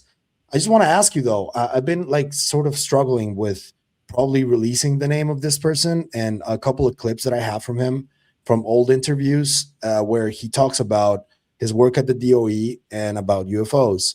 Do you think that it would be a good idea to do that? Well, I would share with you the same thing that I shared in the run-up to the hearings is, and I understand you're a journalist, okay? And yes. You have a duty and a right under the law, at least in the United States, to share what you know. But there's definitely a caveat there is, are you going to endanger family members or loved ones because like the general that disappeared in New Mexico, McCaslin? McCaslin. Yeah. His wife has been very mute about his disappearance and stuff. And you might think, well, if she suspects he met with foul play, that might be why she's being quiet, because she doesn't want her family members, because do you really think, and I share this when we were talking about the Senate Select Intelligence Committee, because in these hearings that they had with the 40 witnesses, it wasn't just senators, it was their staffers, it was stenographers, it was the Senate's, their senators' attorneys. More than 200 some people have heard this testimony. You think none of those 20 something staffers didn't go home and tell their girlfriend what they saw at these meetings? So when, the general disappears, as his wife, she's going like, oh hell, no, he didn't know anything. He never told me anything, and he hasn't been in there for 15 years, and I don't know anything. I don't blame her. I know nothing, because you don't want to draw that charge. So again, you're a member of the, you're a journalist, a member of the press. You need to do what is in the public interest. If this will advance a resolution, because I look at this is a law enforcement problem. We're dealing. Yeah. It's not a matter of proving aliens are real or UFOs are real for me. That question was answered for me in 1979. I'm sorry if this didn't prove to Mick West that aliens are real because of these FLIR videos. Sorry, I'm not sorry. They are. Live with it. But if this will advance justice for him, or a resolution to those who murdered him, bringing them to justice, I'd say, yeah, go ahead. Or that's what we don't know, though. Yeah. Because I don't know if he was really like, if there was any foul play in his death. Lou made it seem like there probably wasn't, because there were COVID times when he passed away. But it's really weird that right before he was supposed to talk to both Lou and Mellon, he passed. And that alone, I think. Yeah, they're of these now, I think there's like 13 or 14 scientists have disappeared or committed suicide. I've looked at, I think pretty much all of them. And there's some that are like, no, this was a suicide or an accident or whatever. Yeah. And then there's others like McCandish there. McCaslin. That is weird. That one, no, I'm going like, no, we know he knew stuff. Like, it's just like I mentioned, the SR-72. That project, he was there when that project started. He was the head of that project. Yeah, he knows. Now, two, we talk our government killed these guys. It could just as easily be the Chinese or the Russians or the Iranians.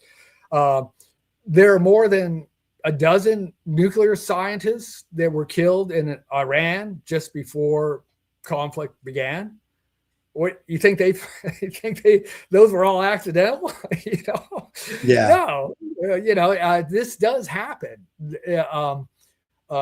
Amy, in the transcripts and the videos, that she made, she talks about her work in Huntsville and how there was so much espionage there and stuff. And what she was sharing is, this is classic, how people would approach her in restaurants and coffee shops, and they would hint at, they were with certain countries and don't trust this don't. That's so typical of this type of work and intelligence. In fact, again, in counter surveillance detection, that was what my job was. It was to find out who's surveilling who. We would find, there were different high value targets, infrastructure and stuff. And our job was to get outside this target and see if anyone's targeting it. And what Amy was sharing would have been something that if I was in Huntsville, I would be watching the people watching her and trying to determine who they were and what they were up to. And so, that kind of stuff goes on. So it's just as possible that McCanlon was, or the general, I always mix his name up with the illustrator, that he was captured Chinese and taken. Yeah. Within the American government, You're freezing up a bit, man. You froze a little bit. Yeah. You are too. You're frozen. There. I can hear you now, but you're still Go ahead. frozen. Okay, so I There. okay, so I think that we might be able to just release a couple of clips from this person, and so people can see why uh, he wanted to talk to Lou and to Melon, because he had a unique He's a person of perspective. interest. Yeah, and he had a unique perspective into the whole DOE aspect of this, and I think it will be okay to share because he's part of all this, and he did pass under mysterious circumstances right before he was supposed to talk to Melon and Lou. So let's watch a couple of clips from an old podcast that a good colleague of mine helped me find, and then we'll talk about them afterwards. Yeah. Mhm. All right. So this is the first one where he's talking about UFOs in general. Here it is. Instances of the pictures, and I'm sure they're deliberate, whatever's been coming out, right? That you get things that, to the typical people who just see orbs or triangle craft or whatever. Now they're sending out stuff that looks like balloons. These pictures that I totally believe are legitimate. They're sending out things that are so sort of trying to what we'll accept as being a reasonable way these things would present themselves, because I think we've got to get ready for the fact they can present themselves however they want to. Right. We have a problem that it looks like a pyramid, or a problem that it looks sort of like a plane, or a problem that to them that's maybe nothing at all to manipulate what we see. Right. So who knows? And we need to be ready for that when we start talking about it. So start at the beginning. And then we're going to see another one where he talks about the Department of Energy, because this one is also very, very interesting. Hold on. Let me find it. Oh, where is it? Here it is. Okay. A lifelong experiencer, which can be a little bit weird when you're a federal agent. Because some people are cool with it and some people totally are not. Yeah.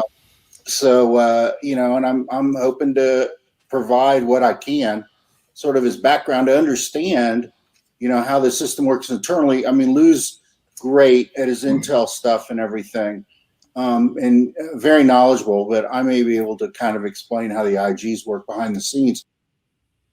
And that's because he worked for the IG Inspector General from the DOE. That's the reason. And it's very weird that he, right before meeting Lou and Melon, he passed, Well, I think it's important for the audience because a lot of people don't know what an IG is. Basically, all these different departments and stuff have inspector generals. They're basically the law enforcement for that department. They're like the chief of police for the department. And when there's a criminal matter, criminal complaint arises, the inspector general sends out an officer who has subpoena power, warrants, etc., to investigate whatever potential crime has occurred. And then when they, if a crime has occurred, that is referred to the Department of Justice for prosecution. Then they'll put together a summary of the crime and the what evidence points to it, and give it to the DOJ. Now, David Grush was an investigator for the UAP task force. My understanding is he had a sizable amount of investigators working under him during the UAP task force, and they're the ones that got all this information, and whistleblowers. And there are two separate issues that were filed with the Inspector General. At that time, there was David's own complaint about his rights being fooled with. They tried to pull a security clearance and accuse him of payroll inaccuracies and stuff. That was one. But the other one, the one that's very germane, was the evidence concerning these legacy programs. And the Inspector General at that time, that one's been removed. There's a new one now. The Inspector General at that time said that the information was believable and urgent. That it was credible and urgent. It was the words. And my understanding is that the new Inspector General is still investigating this. The FBI is investigating crimes related to these legacy programs specifically. Okay. That's why I share this is a law enforcement situation. And I would allude to, it's like Iran-Contra was. Iran-Contra, for those who don't remember, this is the 1980s. There was an illegal program by the CIA selling weapons to Iran, parts and stuff and weapons to the Contras. It was a big kerfuffle. 11 high-ranking Pentagon officials were indicted, convicted, and not all of them served full sentences, but they go to jail. And we're looking at something similar in this case, if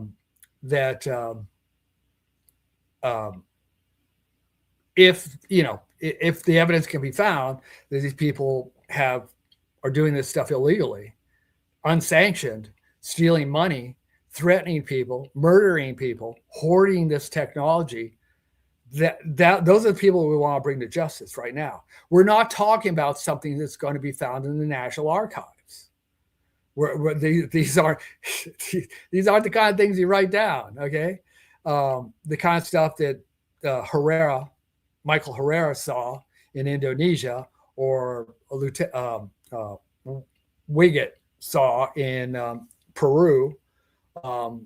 These are things that don't fit the sanctioned program. In regards to the Department of Energy, often people bring up, well, you can't do anything to the Department of Energy because of the 1954 atomic energy laws. And as I was sharing with you, that really a very broad thing there. It was the primary intention was to separate the private use of nuclear reactors as opposed to nuclear weapons for the military. Within that legislation, it says that anything classified, and they were referring to nuclear triggers and uranium stuff, anything that's classified, the president can't just unilaterally declassify just because he wants to. Well, under the Constitution, there's a separation of powers. The president is the head of the executive branch. He's over the Department of Energy. And as the White House counsel has said specifically pertaining to this particular issue, no, the president has the authority to declassify anything. And if he wants to go into the Department of Energy and open up their vaults, he can darn well do it. In fact, on the Nellis Range, which people often refer to as Area 51, but there are a lot. There's Area 52, there's S4, there's S4 belongs to the Department of Energy, and they have vaults there. And presumably those vaults contain, nuclear weapons materials, triggers, warheads, things of this nature, but it's guarded by the United States Air Force. They have Department of Energy people come in and do routine inspections on their own. The Air Force isn't allowed into the vault, but they are. Now, there's been contention. A lot of weird things happen around those vaults. And we've had some whistleblowers talk about that. And people said, oh, well, that's off limits. No one can go look at it. Now, if the president wanted to, as Eisenhower said when he was refused, they did want Eisenhower to inspect the Nellis Range. And he said, you either let me inspect it or I'm going to bring the First Army in there and take it over. And I think you would have the same response from President Trump if they tried to prevent him from doing something with the Department of Energy. If you recall back during when Obama was running for president, I believe it was Governor Perry, who was an oil man in Texas, said that if he was elected president, he would do away with the Department of Energy, which the president could.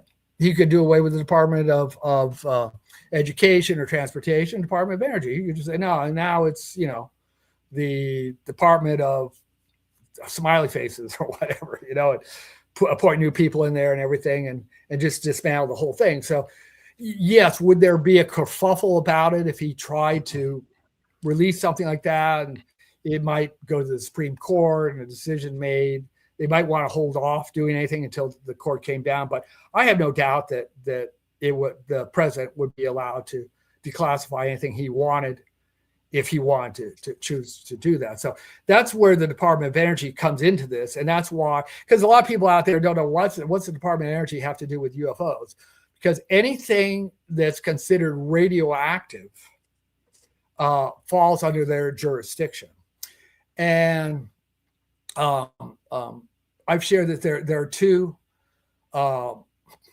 laws, because people say, well, UAP legislation that they wanted to pass in the Congress and Senate, they said they want to have what do you call it? The power to seize things. I forget the legal definition. And they say, oh, you can't do that. There's no right to go in and confiscate this stuff. Well, under U.S. Title 18, 831, 832, yes, the government does have the right to seize unregistered nuclear materials or weapons of mass destruction. And that would include wherever they are. So if the Department of Energy is hiding a UFO someplace, eminent domain, the government has eminent domain over that and can go in and seize, particularly if this is in a private aerospace hangar. Absolutely, they can go in and seize it. You don't need a new law for that. The law is already on the books. Like I said, Title 18, 831, and 832. Look it up. You can find it on a Google search. And you have eminent domain over weapons of mass destruction or nuclear materials. And I would consider an alien spacecraft to be both. So that's why the Department of Energy comes into this. And I've always contended that Jimmy Carter's interest in the subject probably began when he was a nuclear engineer working on the Nautilus, the first nuclear submarine. And he was, I believe, he was showing, at that time it was called the Atomic Energy Commission, that he was probably shown something, like the Roswell craft or some type of propulsion thing. They maybe didn't tell him, hey, this is from a UFO, but I think he was showing something that made him suspicious about where it came from or what it was. And I believe that's where his interest began, was back then in the 50s. All right. So can we go through the questions that the audience has for you? And before we leave, we'll try to speed round it if we can. If not, that's cool. So here's the first one from Hex Nottingham. Alan, what's your take on the 1942 Battle of LA? Oh, I believe that something not only was there, but it was shot down and recovered. I don't recall if he's a senator or not, but there's a guy who's an expert on it. He's written a book on it. He was a former government official, and he was there as a kid when that happened. And there is a memo that's been, and you can find online, that I believe was from the U.S. Army, that says that they recovered something. You have to look it up, search. Yeah, I think you can find it. It only came out not too long ago, a year or two ago. Is it in the National Archives or something like that? You're freezing. Is it in the National Archives, do you think? I'm sure it would be. I just do a Google search, on the Battle of LA, historical, documents, letters, or whatever, and it should come up. All right, let's go to the next one from Maffin right here. Alan, do you believe any of the work Skywatcher is doing? I haven't seen it. I've seen the videos that they release online, and they're photographing UFOs. They're not the first ones to do it. in regards to psionics and telepathically communicating with these things. And I've shared information with you about this concerning DARPA's experimentation with telecommunication and using brain waves to operate planes and even drones. And so, yeah, I don't know why there's any doubt any longer that telepathy is a real thing. You can go back, it's been studied since the 1800s. And if you go back historically, how could you explain all these documented historical incidents where someone, like a good one is in Joan of Arc, she saw, the outcome of battles that were distant from where she was, and hey, they're losing, whatever. And there are a lot of incidents involving her, which I would say were, hey, this is remote. This is an example of remote viewing, but it's in the 16th century, or well, I believe it was 15th century. And there's just all kinds of evidence, scientific evidence. As of course, Stanford Institute, late 70s, their work with Ingo Starr and Uri Geller. Not Ingo Starr. Ringo Starr, you meant. Yeah, that's what I meant. So it dates me. But Ingo is the 5th Beatle, by the way. Yeah.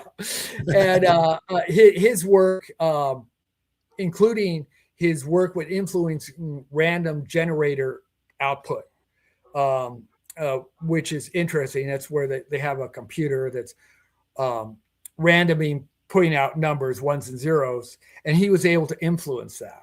Statistically significant with an 80%, thing. So, and Uri Geller, God, I remember him, back in the day.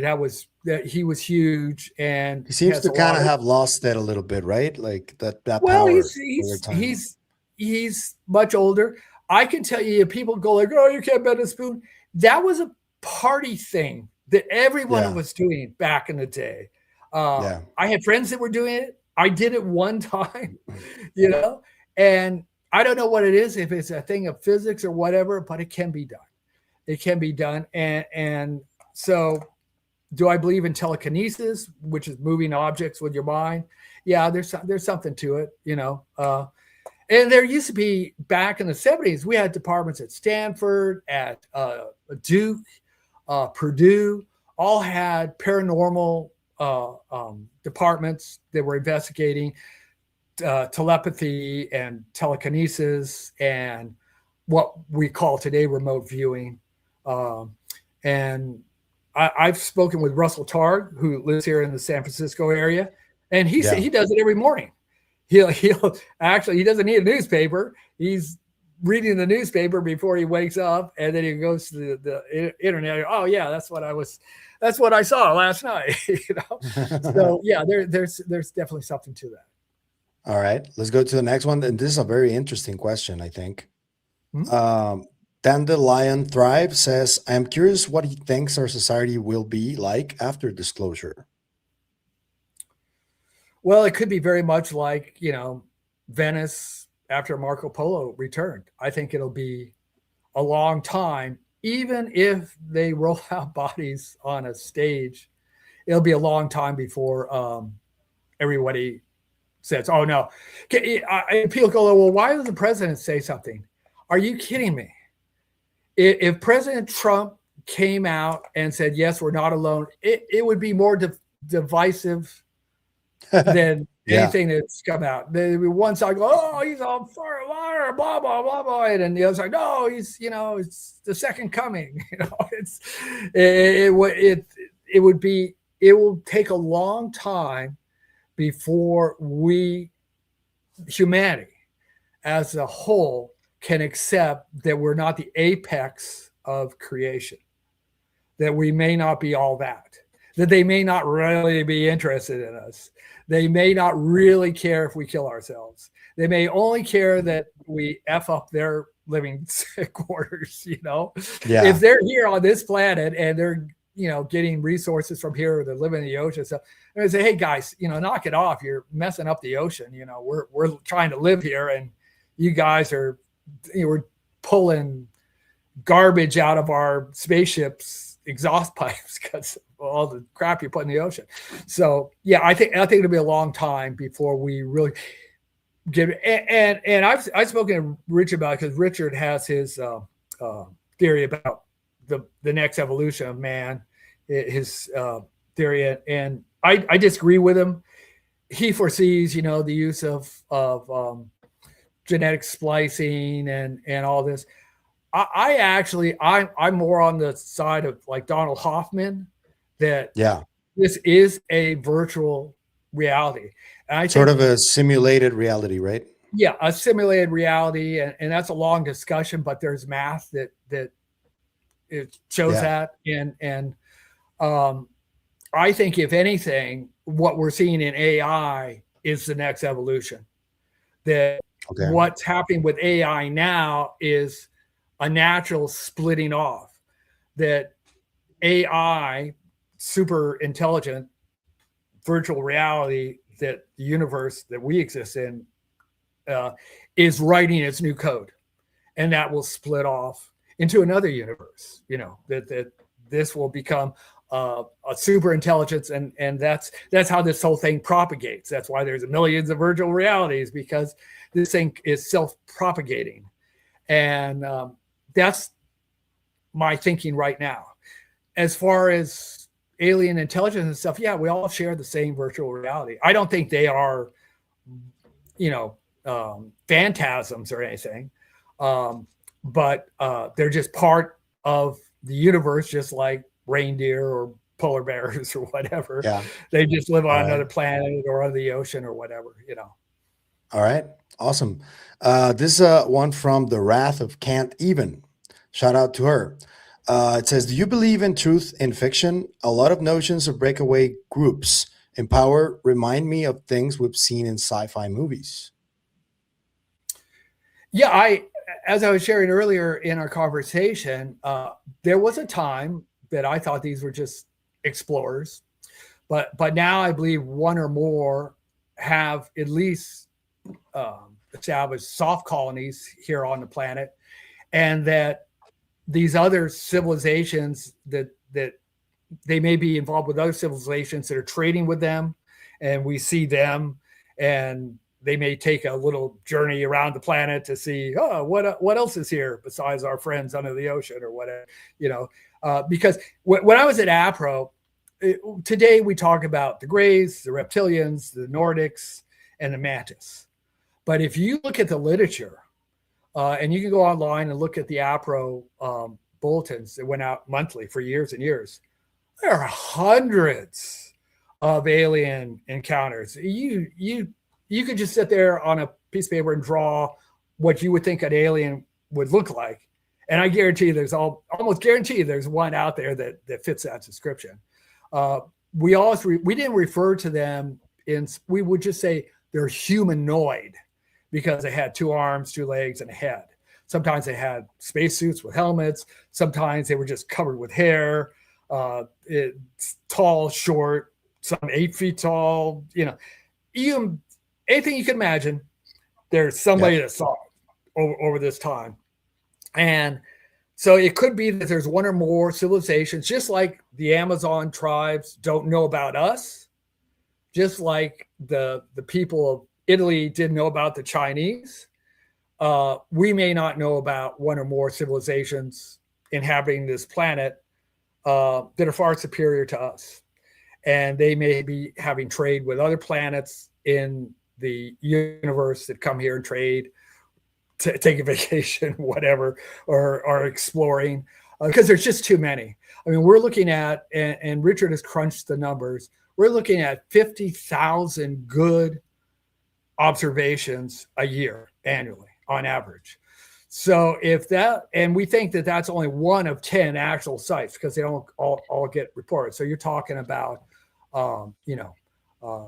200,000. Now, if each of those 200,000 have 3 or 4 occupants, you're talking close to 2 million people every year. So that's more than just somebody coming here to, look at fauna and flora. They're doing something. You're even if they live on another planet, you're not going to have. And it's, let's say it only takes seconds to get to this other planet. You're still not going to have a supply chain where you have to go back and forth, back and forth, back and forth. You're going to bring your stuff here and leave it someplace, so you just don't have to go back and forth and expend the fuel or whatever they need to get to that other planet. So, yeah, I think we may be living with another civilization that we're just not aware of, the same way the Lost Tribes in Amazon are aware of us. Imagine their surprise. Yeah. So thank you guys for all the questions. We're kind of running a long time because there's a lot of things going on today that I have to report on. But thank you for the questions. There was about 1,000 people watching us constantly, so that was a really good turnout from everybody. I want to thank the mods, everybody who's been supportive of this. But I want to ask you one final one. What are you expecting over the next few weeks from these releases? Will there be any real 4K stuff besides the 46 videos that Luna asked for? Or do you think it's not going to be anything substantial? And also in terms of documents, what do you think we might be able to see? Is there a document that you would want to see released that you know about? Well, it's already out there. The Hoover document, March 20th, 1950, on the FBI website. To me, that says, yeah, the Air Force recovered 3 discs, it had 3 bodies in it, and we want to pursue that and get a look at it. That's as good as you're going to get, as far as confirmation. As far as 4K videos, as was shared earlier in the conversation, I think if Luna doesn't get those videos, that Burleson by Monday will be releasing them on the floor. I know if he doesn't, Jeremy will. He's got 9 of them. I know that's crazy if it happens. And we're going to see tomorrow, we're going to see 9 of them in the documentary. So yeah, that's something to look forward to. I know they have the others as well. They've seen all of them and more. Yeah. But I would encourage people to go online, and maybe I can share the links with you, and look at that 2010 Chinese video and the Turkish video, because to me, those are gold standards. Yeah. And you're not going to find anything better than that, even with a 4K video. Although I would like to see that B-52 one with the saucer and the aliens in it. That seems classic to me. Like that looks crazy. If it's real, that's crazy that they have that. Yeah. Okay. It would surprise them. But I'll give you those 2 links, and then the audience can look at those. And this was something I did share too in the run-up, was that the talking point would be from the White House, let the American people make up their own mind about what this is. Now, I heard some people in the community say, I'm insulted by that. Well, wouldn't you be insulted if they told you what to believe too? I mean, you with all the evidence out there, at some point, you have to make up your own mind. Is this real or not? You're not going to get, unless you run into an alien in a landed craft, and be careful what you wish for, because that's a whole thing. You're going to have to make up your own mind if you believe this or not. And then how do you feel about it? Where's that put you? Because they're not going to be rushing to give you 0-point energy. I'm sorry. They're not going to make the deserts blue. We're on our own. Okay. You're going to have to figure out this stuff by yourself, but where's that put you? So. Yeah. Good question to ponder. I want to thank you, Allan, for your time, for being here. And let's do it again sometime soon. If something really substantial is released over the next few weeks, I'd like to have you back to talk about it, if that's okay. I'd love to. Absolutely. All right. So, guys, thank you for the support. Thank you for watching. And I'll see you at Comic-Con, Allan. Yes. Yep. We're going to meet in person there. I'm very excited about that, man. Yeah. We're going to have a great time. That is, if you think this UFO stuff is crazy, go to Comic-Con. That's beyond the pale there. That's such an event. And also, too, I want to remind everyone again that Richard's 2nd volume about the history of USOs should be dropping by the end of the month. I hope we'll Nice. have it for Contact in the Desert. I think that's what we're shooting for. I saw the cover today. One of my beautiful pictures on it. Let's see if we can get Rich on the show with you again when that releases. That'd be really cool. We'll definitely. I'll ask him. He's very busy. I know. Yeah. He's very introverted. He doesn't appear to be on podcasts and stuff, but he's an academic. He loves to just study and research and stuff, and that's when he's happiest. And he does a great job. I wouldn't want to pull him away from that because he has great insights and stuff. But he's a little introvert. But I will definitely try. All right. So thank you guys, and please, if you can, share this with everybody. Those videos that I shared about that gentleman that passed away from the DOE, those are very interesting and important, I think. I didn't mention his name because I still feel a little, apprehensive about it, but you already have those videos, so you can find out who this person is very quickly, I think. But I think it was important to share that with people so people knew what he was into and what he was about when it comes to the topic. But yeah, Allan, thank you so much again, and I'll see you guys in the next one. Remember, stay curious and inquisitive like Allan Lavigne right here, and I'll see you on the next one. Bye, Allan. Bye.